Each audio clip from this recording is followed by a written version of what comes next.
Study gap নিয়ে কি বিদেশে আসা যায়, বা বিদেশে আসা গেলেও মানে স্টাডি গ্যাপ নিয়ে আসা গেলেও কত বছর পর্যন্ত স্টাডি গ্যাপ অ্যাকচুয়ালি অ্যালাউ করে, এবং স্টাডি গ্যাপ নিয়ে আসার ক্ষেত্রে আসলে করণীয় কী কী, এই ধরনের খুব কমন কোশ্চেন আমি আপনাদের কাছ থেকে পাই। তো আজকের ভিডিওতে আমি অ্যাকচুয়ালি স্টাডি গ্যাপ নিয়েই কথা বলবো, যাতে হচ্ছে আপনাদের স্টাডি গ্যাপ যাদের আছে বা 40+ বয়স হয়ে গেছে, অনেক দিন ধরে বিজনেস করতেন, এখন স্টাডি পারপাসে দেশের বাইরে মুভ করতে চাচ্ছেন, বা অনেক বছর বেশ ভালো পজিশনে জব করেছেন, স্টাডি পারপাসে দেশের বাইরে মুভ করতে চাচ্ছেন, তাদের জন্যই বেসিক্যালি আজকের ভিডিওটা। তো চলেন আর দেরি না করে জেনে নেই অ্যাকচুয়ালি স্টাডি গ্যাপ নিয়ে পড়তে আসার ক্ষেত্রে কোন জিনিসগুলো মাথায় রাখতে হবে এবং করণীয় কী কী। সাপোজ ধরেন আপনি বাংলাদেশে একটা সাবজেক্টে পড়াশোনা করেছেন, সেই সাবজেক্টের সাথে আপনার জবের ফিল্ডের কোনো মিল নেই, এবং আপনি এখন ফার্দার এডুকেশনের জন্য দেশের বাইরে মুভ করতে যাচ্ছেন। একটা সিচুয়েশন বললাম, তো এই সিচুয়েশনটা বেশিই আসে আমাদের দেশের পরিপ্রেক্ষিতে। তো সেক্ষেত্রে আপনার করণীয় কী? প্রথম কথা হচ্ছে, আপনি যেহেতু আপনার প্রিভিয়াস এক্সপিরিয়েন্সের সাথে মানে পড়াশোনার সাথে বর্তমান জবের কোনো মিল নাই, সেক্ষেত্রে আপনি জব করেন যে সাবজেক্ট রিলেটেড মানে যে ব্যাকগ্রাউন্ড নিয়ে, আপনি সেই ব্যাকগ্রাউন্ডের সাথে ম্যাচ করে নিয়ে আপনি বর্তমানে যে সাবজেক্টটা খুঁজবেন সেটা খোঁজার চেষ্টা করবেন, এবং আপনি তাদেরকে এক্সপ্লেন করবেন আপনি আপনার চাকরির ক্ষেত্রে আরও প্রমোশনের জন্য বা বেটার পজিশনে যাওয়ার জন্য আরও ভাস্ট নলেজ দরকার, যার কারণেই আপনি মনে করছেন বাইরে থেকে যদি পড়াশোনা করে আসেন, ডিগ্রি নিয়ে আসেন, সেটা আপনার চাকরির জন্য আরও একটা ভালো মানে আপনার অর্গানাইজেশন বেশ বেনিফিটেড হবে। এটা থাকবে স্টাডি গ্যাপের প্রথম কারণ।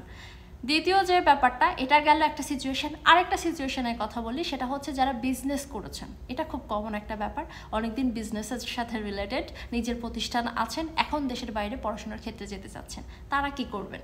তাদের করণীয় হচ্ছে, আপনি যদি পড়াশোনার সাথে অনেকদিন ধরে ডিটাচ থাকেন, বিজনেস করে থাকেন, এবং বিজনেসের জন্য কিন্তু ভালো একজন বিজনেসম্যান হতে গেলেও কিন্তু এডুকেশনাল মানে ইনস্টিটিউট থেকে নলেজের খুব দরকার হয়, সেক্ষেত্রে আপনি মনে করতে পারেন এইভাবে করতে পারেন যে আপনার বিজনেসে আরও প্রমোশনের জন্য বা ফার্দার 10 ইয়ার্সে আপনি আপনার প্রতিষ্ঠানকে এরকম একটা জায়গায় দেখতে চান, অথবা আপনার এই রিলেটেড একটা অর্গানাইজেশন ক্রিয়েট করার ইচ্ছা আছে, যেটার জন্য আপনার ফার্দার এডুকেশনের দরকার আছে। এইভাবে কিন্তু আপনারা আপনাদের জবের সাথে বা আপনার বিজনেসের সাথে বর্তমানের একটা কোর্সের সাথে রিলেট করবেন, এবং এই সব কিছুর সাথে সবথেকে গুরুত্বপূর্ণ যে ব্যাপারটা, সেটা হচ্ছে বর্তমানে যে সাবজেক্টটা চুজ করবেন সেটা যেন অবশ্যই আপনার জব রিলেটেড বা আপনার বিজনেস রিলেটেড এই টাইপের আপনার ব্যাকগ্রাউন্ডের সাথে ম্যাচ করে, এরকম দেখেই হয়। আপনি পড়লেন এক জিনিসে, যেতে চাচ্ছেন আরেক জিনিসে, এই ধরনের সাবজেক্টে যদি অ্যাপ্লাই করেন, সেক্ষেত্রে আপনার অফার লেটার তো আসবেই না। কখনো কখনো যদি এজেন্সির দ্বারা অফার লেটার ম্যানেজ করেই বসেন, সেক্ষেত্রে দেখা যাচ্ছে ভিসা অফিসার আপনাকে আটকিয়ে দেবে। তো এটা হচ্ছে ব্যাপার, সুন্দর করে এক্সপ্লেন করতে হবে। এবং অফার লেটার পাওয়ার ক্ষেত্রে সবথেকে অগ্রণী ভূমিকা পালন করে হচ্ছে এসওপি।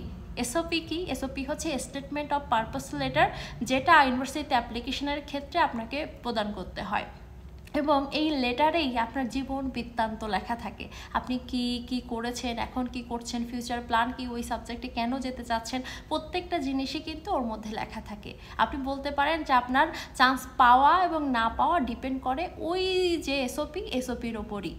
তো এই ছিল স্টাডি গ্যাপ নিয়ে খুঁটিনাটি। আপনাদের যদি মনে হয় এসওপি লিখতে গেলে আপনারা আমি সবসময় বলে থাকি যে কোনো কিছু আপনাদের নিজের মতো করে করলেই ভালো। সেক্ষেত্রে আপনাদের যদি মনে হয় যে না, আমার কোনো হেল্পের দরকার আছে বিশেষ করে এসওপি লেখার ক্ষেত্রে, সেক্ষেত্রে আমি এবং আমার টিম আপনাদেরকে সহায়তা করতে পারি একটা সুন্দর এসওপি লেখার ক্ষেত্রে।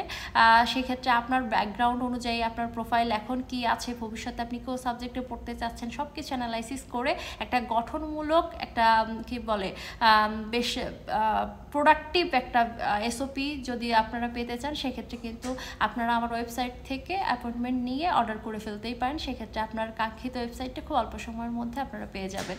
আর যদি মনে করেন যে অন্য কোনো টপিক নিয়ে ব্যক্তিগত কোনো কিছু নিয়ে কনসাল্ট করতে চান, যেটার ক্ষেত্রে আপনাদের ইনফরমেশান দরকার হয়ে থাকে, সেক্ষেত্রে ওয়েবসাইট থেকে আমার সাথে সরাসরি কথা বলার সুযোগ রয়েছে, সেটাও আপনারা করতে পারেন। অথবা যদি মনে করেন যে না, আমার ভিডিওগুলোতে দেখে কমেন্ট করবেন, কমেন্টের রেসপন্সগুলো পেলেই আপনাদের এনাফ, সেক্ষেত্রেও কিন্তু এই অপশন আছে আপনাদের জন্য, অনেকগুলো অপশন, আপনাদের হেল্প করার জন্য অনেক অপশন আসলে খুলে রেখে দিয়েছি। তো এই ছিল আজকে স্টাডি গ্যাপ নিয়ে খুঁটিনাটি উত্তর, আশা করি উত্তরটা পেয়ে গেছেন। আপনাদের যদি অন্য কোনো টপিক নিয়ে জানার থেকে থাকে অবশ্যই কমেন্ট করে জানাবেন, আমি চেষ্টা করব আপনাদের রিকোয়ারমেন্ট অনুযায়ী প্রত্যেকটা জিনিস তৈরি করার। তো ভালো থাকবেন, সুস্থ থাকবেন, পরবর্তী ভিডিও দেখার আমন্ত্রণ রইল। ধন্যবাদ সবাইকে।